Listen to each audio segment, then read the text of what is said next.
Whether your organization is quickly expanding or you need to replace numerous departing employees, hiring new employees may be pricey. To avoid incurring these fees, you should adopt both short and long-term tactics aimed at attracting the finest personnel who will remain for an extended length of time. Utilize a time-saving human resources software. To save money on day-to-day hiring expenditures, consider utilizing an HR software system to assist in locating the most qualified individuals. Human resource software extracts and saves resume data in data fields. It is used to transform unstructured data into structured data.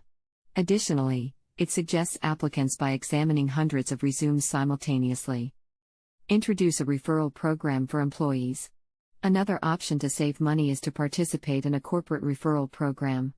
While providing cash, vouchers, and other incentives to workers who suggest successful applicants can raise costs in the near term, retaining productive staff for a year or longer will save you money on recruiting and retraining.